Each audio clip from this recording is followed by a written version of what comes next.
அமோகமா இருக்கும். இது ஒரு வருடங்களாக மாத கணக்கு அளவு எந்த சிந்தனையும் செயலும் இல்லாம தன் நினைவும் சிந்தனையும் மாறி பேசி பிரசரித்துக்கிட்டு இருந்தது.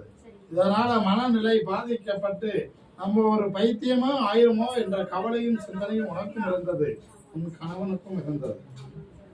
இதனால பிள்ளையிடமும் மன வருத்தங்களும் சஞ்சலமும் இருந்தது. நெருங்கிய உறவுகளிடம் பேச முடியாம, நெருங்கி போக முடியாம, தனக்குள்ளே இருக்கும் இது நோயா விதியோ என்ற ஏக்கத்திலே இருந்தாய்.